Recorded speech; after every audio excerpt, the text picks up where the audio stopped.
Assalamualaikum warahmatullahi wabarakatuh. Alhamdulillahi rabbil alamin, wal aqibatu lil muttaqin, wala udwana illa 'alal zalimin. Asyhadu an la ilaha illallah wahdahu la syarika lah, wa asyhadu anna sayyidana Muhammadan abduhu wa rasuluh. Allahumma salli wa sallim wa barik ala sayyidina Muhammad wa ala alihi wa sahbihi ajma'in. Rabbi syrah li sadri wa yassir li amri wahlul 'uqdatam min lisani yafqahu qawli, amma ba'd. Muslimin dan muslimat, para tetamu Allah yang mudah-mudahan dirahmati, diberkati dan juga diridai oleh Allah Subhanahu wa ta'ala, insyaAllah. Alhamdulillah, syukur kepada Allah. Dengan izin, dengan limpah kurnia daripada Allah, kita masih lagi dipanjangkan umur oleh Allah, diberi kesempatan untuk sama-sama dapat kita menghadirkan diri ke rumah Allah, untuk sama-sama dapat kita tunaikan kefarduan, fardu solat, fardu maghrib dan fardu isya secara berjemaah, dan sama-sama dapat kita duduk dalam bilik ilmu yang mudah-mudahan dirahmati, diberkati dan juga diridai oleh Allah. Kita doakan mudah-mudahan kita dapat ilmu, kita dapat beramal dan dapat kita simpan luaskan ilmu agama Allah kepada keluarga, rakan dan sahabat yang tidak dapat hadir pada malam ini. Mudah-mudahan sama-sama kita berilmu, sama-sama kita beramal, sama-sama kita bertakwa kepada Allah. InsyaAllah tuan-tuan, kita akan sambung pengajaran yang ke-49 daripada kitab kita, muka surat yang ke-244. Allah Subhanahu wa ta'ala berfirman, A'udzu billahi minasyaitonir rajim, sanastadrijuhum min haitsu la ya'lamun. Lagi kami akan istidrajkan mereka itu, yakni lorong kami akan mereka itu daripada sekira-kira tiada mengetahui mereka itu akan istidraj.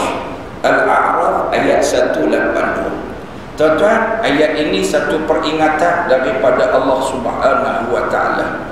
Jangan kita kufur kepada Allah, jangan kita hidup dalam keadaan tidak taat kepada Allah. Di mana orang yang hidup tidak taat kepada Allah ini, mereka akan diistidrajkan. Kita dah huraikan dahulu. Istidraj ini, tuan-tuan, Allah Ta'ala jadikan mereka itu dalam satu lorong, satu keadaan seolah-olah Allah biarkan mereka, seolah-olah Allah kasih dan sayang pada mereka, padahal mereka berada dalam laknat, dalam kutukan daripada Allah Subhanahu wa ta'ala. Ini berat. Ya tuan-tuan, orang istidraj tidak tahu bahawa dia sedang dimurkai oleh Allah. Ya, orang yang kafir ni banyak, dia rasa aku takat buat maksiat ni nampak makin sihat. Hari itu Mastika, ya tuan-tuan, dia ambil temu buah, temu ramah dengan beberapa orang pencen yang jadi pengunjung kelab malam. Ya tuan-tuan, dah tua-tua ni jadi pengunjung tetap kelab dangdut. Bila wartawan Mastika tanya kenapa pakcik suka pergi kelab dangdut, dia kata pakcik rasa makin kuat. Pakcik rasa bila pakcik nari dangdut ini, goyang tu goyang ni, pakcik rasa perlu keluar hidup. Pakcik rasa sihat. Dulu pakcik ni rasa lemah-lemah saja. Sekarang bila pakcik datang kelab dangdut ni rasa macam muda balik.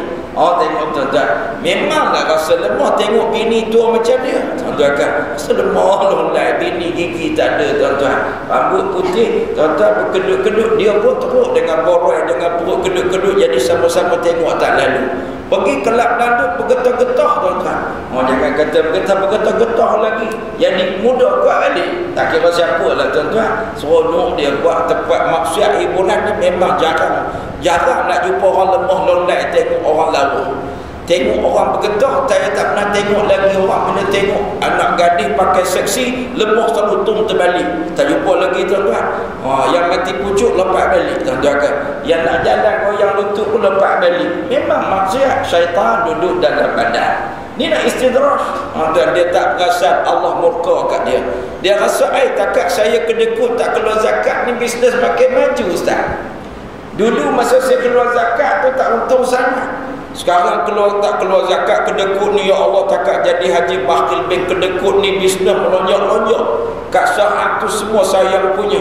Yang kapal di lautan, gedung di daratan, itu semua yang hanya haji bakil yang punya. Oh tuan-tuan, tengok istidraj. Ya kan pasal? Ya tuan-tuan, Allah dah murka kepada dia. Na'udzubillah. Yang ni kita bimbang. Lagi jahat lawan Islam, lagilah tuan-tuan sihat, tak ada sakit apa-apa. Orang yang taat perintah Allah, orang yang berjuang di atas landasan Islam, kena sakit macam-macam, kena kecil manik, darah tinggi, mati awal daripada orang yang lawan Islam. Fir'aun, tuan-tuan, Fir'aun ni mati dalam keadaan terkejut. Dia mati dalam keadaan mengejar Nabi Musa. Fir'aun tidak pernah tuan-tuan menjalani rawatan di hospital sihat walafiat. Oh tuan-tuan, Fir'aun, dia masuk, dia umur panjang Fir'aun, tapi dimatikan oleh Allah mengejut. Ni tuan-tuan, yang kita bimbang. Sebab itu tuan-tuan, dia kata muhimmah, satu peringatan yang sangat penting. Aku bertangguh akan mereka itu supaya menambah mereka itu berbuat kejahatan. Na'udzubillah. Kenapa Allah bagi can orang jahat? Diktator dalam dunia menambahkan lagi kuasa mereka. Kadang-kadang pelik, nak mati dah, tiba-tiba kuat balik. Diktator dalam dunia. Lagi kuat lawan Nabi, lagi lama hidup mereka, lagi sihat mereka. Sebab Allah nak bagi tambah kejahatan mereka supaya diazab oleh Allah pada hari akhirat dengan azab yang sangat-sangat pedih. Betul, jangan ingat orang yang jahat bila panjang umur, panjang saja. Panjang umur tu makna lagi panjang azab dia dalam neraka Allah pada hari akhirat. Dan tiada kuasa menahan akan dia oleh seseorang. Na'udzubillah. Azab Allah ni tak ada orang boleh tolak.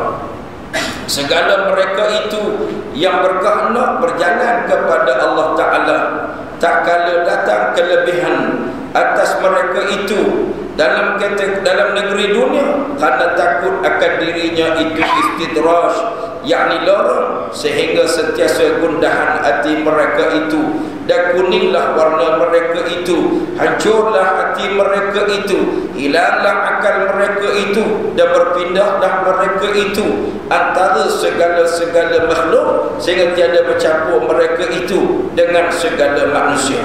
Jadi tuan-tuan, orang yang dia panggil murid, murid ni orang tasawuf, dia panggil orang murid, orang berkehendak kepada Allah, orang nak kepada akhirat ni, dia tidak tamak apa kepada dunia. Dia takut dia diistidrajkan oleh Allah. Sebab itu kalau dia ada duit dalam tangan, cepat-cepat dia keluar zakat. Sebab itu kalau ada duit dalam tangan, cepat-cepat diinfak di jalan Allah Ta'ala. Sebab itu tuan-tuan, apa sahaja yang dia duduk dalam kemewahan dunia, dia akan manfaatkan dengan cepat dan pantasnya untuk jalan Allah. Kita ni tuan-tuan, kadang-kadang kita akan perasan Allah Ta'ala test kita dengan senang lenang, dengan kekayaan. Elok-elok kita dapat majlis mata belalang, tengok dah tak datang surah. Tu istidraj tu tuan-tuan. Allah bagi sangat kasih pada majlis. Dulu masa naik basikal buruk tu tuan-tuan, kayu basikal jatuh rantai. Waktu maghrib sampai awal lagi tuan-tuan, sampai-sampai orang kena kata berlemuh minyak kena kain hitam tuan-tuan kan. Allah tuan-tuan, sebab nak datang masjid kayu, punya kayu jatuh rantai, tak pernah marah merungut sampai kat masjid. Sekarang majlis mata belalang, bila nampak saja awan mendung terus diselimutkan masjid dia. Abang tak pergi masjid bang, nak pergi macam mana hujan, abang baru basuh kereta. Tengok tuan-tuan, istidraj tuan-tuan. Dia dah mula sayang kereta ni, dia beli tujuan dia tak kena hujan ke masjid. Beli majlis supaya sedap sikit, tak sakit pinggang ke masjid. Tuan-tuan, tapi jaga, ramai orang beralasankan membeli kereta mewah ini dengan alasan syar'i, tapi kadang-kadang mereka juga tertipu daya. Masa beli okey syar'i, tapi kadang-kadang dah beli mereka terpesona dan tergoda. Akhirnya kereta mewah memesongkan mereka dari jalan Allah. Tak derma, nak derma macam mana? Kereta pun pun bayar 1,500. Tak apa, naik basikal. Tengok tuan-tuan, dah lain dah jadi kedekut dan sebagainya. Astagfirullahalazim. Ini kita bimbang. Dia kata bermula manusia itu, tadi cerita tadi. Jadi ada di kalangan orang yang murid, orang Melayu panggil murid-murid ni, anak murid yang nak mengaji. Dulu orang panggil murid ni orang yang berkehendak kepada Allah. Sampai mereka ini tak nak kawan dengan orang. Kita tak boleh lah tak nak kawan semua, tapi kita kena kontrol kawan kita. Ya tuan-tuan, sampai ada orang nak kawan pun kena cek. Kadang-kadang kita ni mudah terpengaruh dengan kawan. Ya tuan-tuan, sebab itu Nabi pesan, dia kata al-mar'u ala dini khalilihi falyanzur ahadukum man yukhalil. Manusia akan ikut agama kawan dapat dia. Tuan-tuan, kawan dengan kaki dangdut, lama-lama dangdut juga. Jangan main. Kan lama-lama mula-mula tak dangdut dah. Apalah kamu ni dangdut. Lama-lama aku nak tengok sekali macam mana tarian Inul apa, Drawista ke apa nama tuan-tuan kan. Inul goyang-goyang gerudi. Jom aku nak bawa habis. Orang yang kawan dengan kaki judi, lama-lama tuan-tuan dia tak judi, tapi kawan kaki judi nak tikar ikut, dia tak agak-agak nombor berapa naik hari ni. Kan. Kamu jangan tikar lah. Kalau kamu tikar dosa. Aku nak tanya pendapat. Kata. Kadang-kadang kaki judi tanya ustaz, jangan main. Saya pernah ada dulu kawan saya dulu seorang masa sekolah dulu. Dia ni suka tikam ekor tuan-tuan. Sekarang tak tahulah baik ke tidak lagi kan. Kadang-kadang saja dia datang jumpa kita, dia tengok kita mengaji sekolah agama. Dia tahu kita anak teriman. Dia nak pergi tikam, dia tanya dulu. Agak-agak ni nombor apa naik? Nombor apa naik? Nombor apa? Alah, sebutlah apa-apa nombor. Kita dah ingat nombor apa? Nombor apa lah? Nombor. Pasal apa nak tanya? Saja je nak tahu. Orang bersedak saja je nak tahu. Ya tuan-tuan, bila sebut, orang sebut tu dia ingat dia melawak. Orang ni serius. Dia terbudak sekolah Arab sebut. Kebetulan kawan saya sebelah tu sebut. Kena tuan-tuan. Pergi tikam kena. Allah tuan-tuan. Dia pun cerita, dia takut tanya kawan tu budak ngaji sekolah Arab tu, dia sebut. Lepas tu kalau kita jumpa orang, jaga. Kalau orang tanya nombor apa, tunjuk nombor. Jangan. Bapak ni tak boleh melawak dengan dia orang. Tengok, kita tuan-tuan akhirnya menjadi penyumbang. Dia tikam ekor, kita jadi teman dia kan. Banyak kisah-kisah ini berlaku dalam hidup. Sebab itu ulama-ulama dulu-dulu mereka akan perhatikan, mereka banyak mengasihkan diri pada orang. Kalau nak kawan dengan orang soleh-soleh. Banyak duduk di rumah baca Quran, banyak duduk ngaji tuan-tuan, banyak duduk di medan perang, tak banyak campur dengan orang. Dulu-dulu kan. Kita sekarang ni dalam arena dakwah kena juga campur, tapi kena pilih kawan. Kena pilih orang, kena pilih kelompok. Jangan mencampur semua orang. Dalam surau campur dengan Tok Imam. Tuan-tuan, kita Tok Guru. Keluar surau campur dengan Tok Haru wa Biru tuan-tuan. Ini masalah. Al-Haru wal Biru ni masalah. Ya, kita kono-kono nak sosial. Ini berat tuan. Baik, kemudian dia kata bermula kebanyakan manusia lalai mereka itu daripada ini. Manusia tak beringat tuan-tuan. Dia duduk dalam kenikmatan dunia. Ya tuan-tuan, dia duduk dalam kenikmatan dunia, dia tak beringat. Boleh jadi Allah bagi pada dia itu kenikmatan dunia sebab Allah nak lorong dia kena istidraj. Ya na'udzubillah min dzalik. Allah bagi sihat, kita pun heran, awak aku sihat datang. Aku ni orang lain sesemua, aku tak sesemua. Kita duk perasan kita punya immunity kuat. Kan? Kita lupa Allah yang bagi kita sihat. Kan? Kadang-kadang kita ni rasa dengan sebab sihat, kita tak rasa nak datang masjid, tak rasa nak ke Mekah. Pakcik tak datang tabung haji. Pakcik kuat lagi. Nanti pakcik kena penyakit tu, baru nak ke Mekah. Tu perangai orang Melayu hudud tuan-tuan. Menangguhkan ibadat. Ramai orang sihat jadi masalah. Bila dia sihat, dia lupa kepada Allah, dia lupa nak ibadat. Nabi sebut ni'mata maghbunun fihima katsirun minan nas, as-sihhatu wal faragh. Ada dua nikmat, yang dua nikmat ini kalau manusia dapat dia terleka, dia tertipu daya.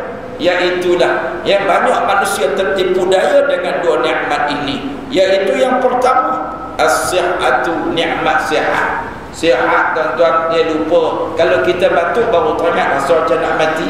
Kita sesak nafas, rasa macam nak mati, baru rasa nak mati. Padahal siapa orang mati dengan tak batuk? Bersepah orang tak mati tanpa asma, orang mati tanpa asma. Sihat tiba-tiba mati, tak mesti asma mati. Ada yang asma 50 tahun tak mati-mati. Baru ni ada soalan. Dia tanya saya, Ustaz, boleh tak saya ni makan anak tikus untuk merawat asma? Allah tuan-tuan, ya kan? Rawat anak tikus. Ada macam-macam soalan. Ada yang anak-anak cicak.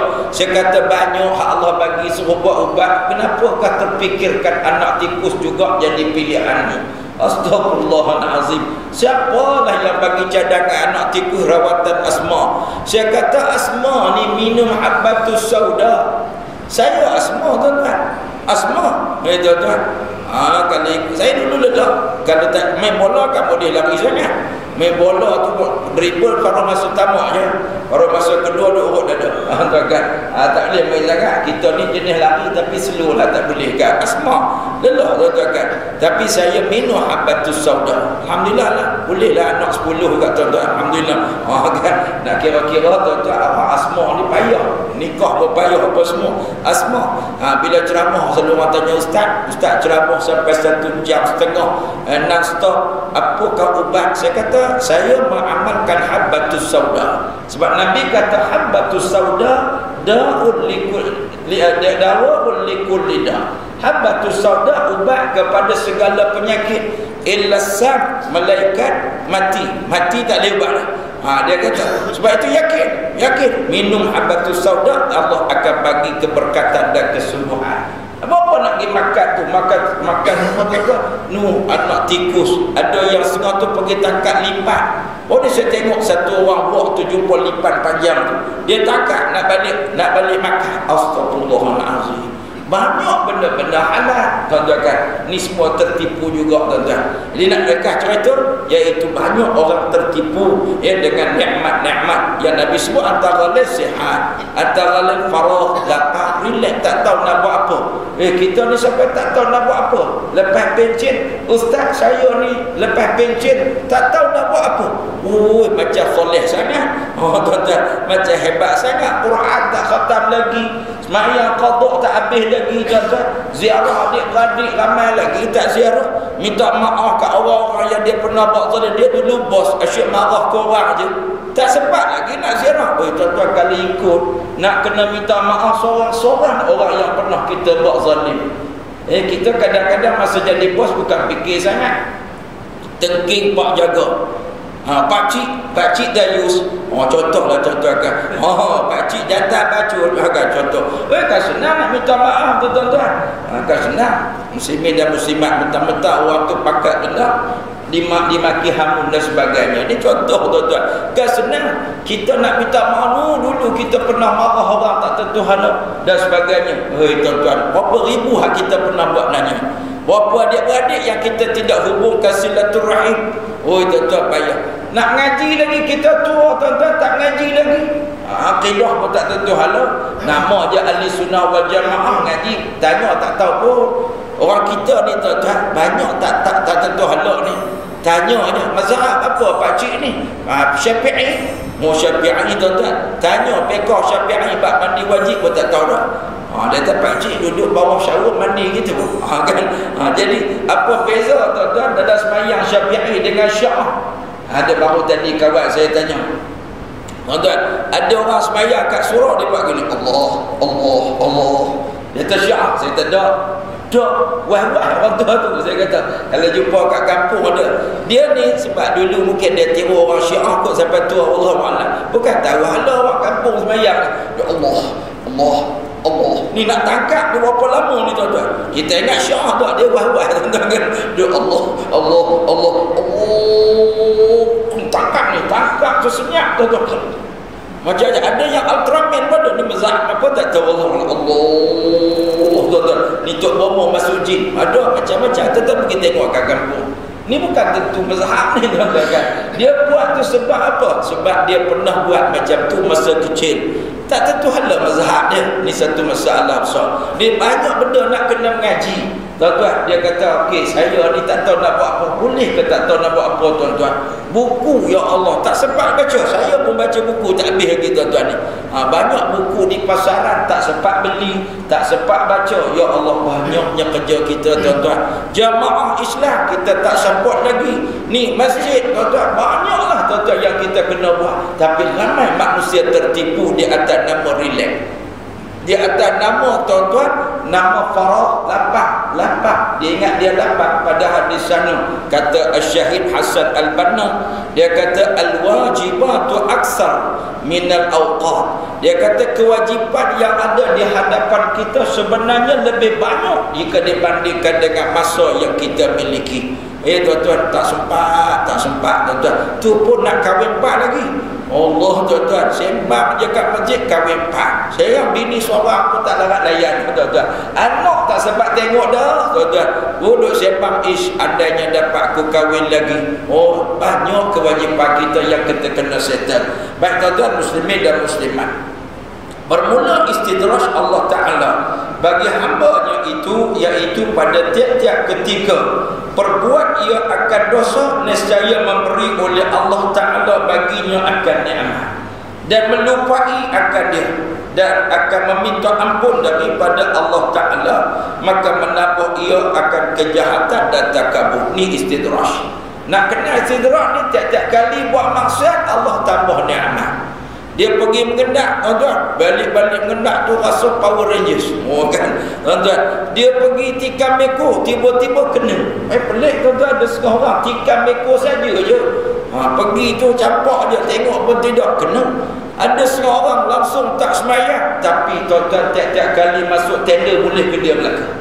Oh, rasuah, tapi dia menang selalu. Tipu, selalu jadi hebat. Walaupun dia menipu, dia buat dosa, dia dapat nikmat kekayaan begitu banyak. Na'udzubillah min zalik. Jadi orang ini akhirnya dia menunda-nunda taubat kepada Allah. Dia tak minta ampun kepada Allah, dia lupa kepada Allah, dia ingat Allah Ta'ala sayang kat dia. Maka masuklah ia dalam maksiat dengan sebab berturut-turut ia atasnya nikmat. Padahal menyangka ia bahawasanya berturut-turut nikmat itu hampir daripada Allah. Dia kata, kalau Allah tak sayang kat aku, pasal apa aku kaya? Saya kadang-kadang petang-petang sempat juga tengok drama Indonesia, Hak Yatim Hijrah. Seronok tengok juga, tuan-tuan, drama sindiran. Sebelum saya datang tadi duduk sembang dengan orang rumah kan, apa tajuk dia, Islam PTP. Kan, seronok tengok sindiran. Bagus, tuan-tuan. Saya seorang pandai orang tu buat skrip. Kan, dia buat apa, kisah orang yang tak faham Islam. Orang tak faham Islam. Tuan-tuan, bagaimana dia buat sindiran kepada beberapa watak masyarakat dalam bentuk jenaka. Tuan-tuan, ramai orang macam tu. Dia makin kedekut makin kaya. Dia makin tak semayang makin hebat dia. Ini Allah Ta'ala jadikan dia macam tu sampai dia masuk dalam kategori maksiat yang berterusan kepada Allah berturut-turut, dan dia menyangka bahawasanya nikmat itu tanda Allah sayang kat dia. Oh, dia kata Allah sayang, takkan aku ni Allah benci. Aku sihat, tengok Tok Guru tu sakit tak berhenti, masuk hospital tu, masuk hospital ni, tengok, dia kata, tuan-tuan, orang yang berjuang di atas dasar Islam Allah benci. Tengok sakit dia kecil manis, kena potong kaki. Tengok aku berjuang atas dasar sekular, Allah sayang, sihat walafiat, boleh pergi disko lagi apa. Astagfirullahalazim. Tengok Tok Guru alim ulama tu, tengok rumah dia buruk je. Tengok rumah aku, anak aku pun rumah 7 juta. Kan, contoh dia, tuan-tuan.